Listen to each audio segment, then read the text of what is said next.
पहली बार कर रही हैं छठ तो इन बातों का रखें खास ध्यान, वरना टूट सकता है व्रत।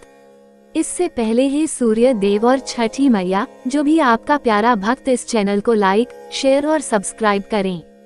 आप उस भक्त पर अपनी कृपा हमेशा बनाए रखना, उसकी सारी मनोकामनाएं पूर्ण करना, उसे किसी प्रकार का कष्ट मत होने देना। छठ पूजा का व्रत कार्तिक माह की शुक्ल पक्ष की षष्ठी तिथि को किया जाता है। छठ पूजा का व्रत काफी कठिन माना जाता है। ऐसे में अगर आप पहली बार छठ का व्रत करने जा रही हैं तो इससे जुड़े सभी नियमों का ध्यान रखना चाहिए। आइए जानते हैं छठ पूजा के नियमों के बारे में। लोकास्था और सूर्य उपासना का महान पर्व है। छठ पूजा का व्रत सबसे कठिन व्रतों में से एक माना जाता है। इस व्रत में महिलाएं पूरे 36 घंटे तक निर्जला उपवास करती हैं। यह व्रत विशेष रूप से उत्तर भारत और बिहार में किया जाता है। इस व्रत में भगवान सूर्य और छठ मैया की पूजा की जाती है।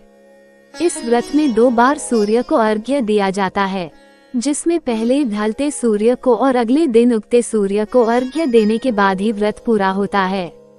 छठ का महाव्रत खासतौर पर संतान के लिए खुशहाली के लिए किया जाता है।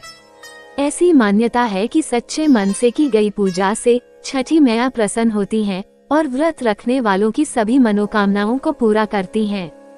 छठ पूजा की तिथि वैदिक पंचांग के अनुसार कार्तिक माह की षष्ठी तिथि की शुरुआत 7 नवंबर को 12:41 पर होगी। वहीं तिथि का समापन 8 नवंबर को 12:34 पर होगा। उदया तिथि के अनुसार छठ पूजा का महापर्व गुरुवार 7 नवंबर को मनाया जाएगा। वैसे तो छठ महाव्रत की शुरुआत नहाई खाया से होती है, जिसके अनुसार छठ पूजा का पहला दिन नहाई खाया 5 नवंबर 2024 को होगा।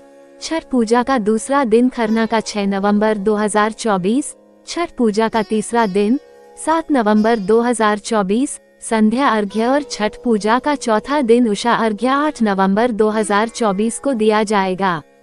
छठ महाव्रत के नियम। छठ पूजा का पर्व नहाई खाया के साथ शुरू होता है। इस दिन घर की साफ सफाई की जाती है और सात्विक भोजन घर में बनाया जाता है।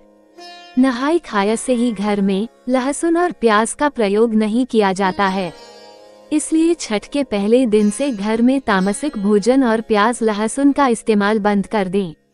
छठ का प्रसाद चूल्हे पर बनाया जाता है। अगर चूल्हे पर बनाना संभव न हो तो आप स्टोव या गैस चूल्हे को अच्छी तरह धोकर भी प्रसाद बना सकते हैं। इसके अलावा छठ का प्रसाद केवल उन्हीं लोगों द्वारा बनाया जाता है जिन्होंने यह व्रत रखा हो। ऐसे में अगर आपने व्रत रखा है तो आपको प्रसाद अवश्य बनाना चाहिए या प्रसाद बनाने में सहायता करनी चाहिए। इस बात का भी ध्यान रखें कि प्रसाद बनाते समय स्वच्छता और शुद्धता का पालन होना चाहिए।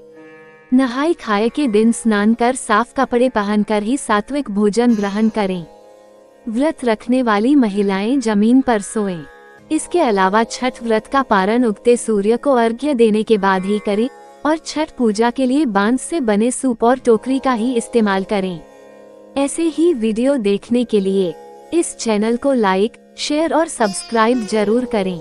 और जो भी भक्त इस चैनल को लाइक, शेयर और सब्सक्राइब करें, हे छठी मैया और सूर्य देव, आप उस भक्त पर अपनी कृपा हमेशा बनाए रखना, उसकी सारी मनोकामनाएं पूर्ण करना, उसे किसी प्रकार का कष्ट मत होने देना।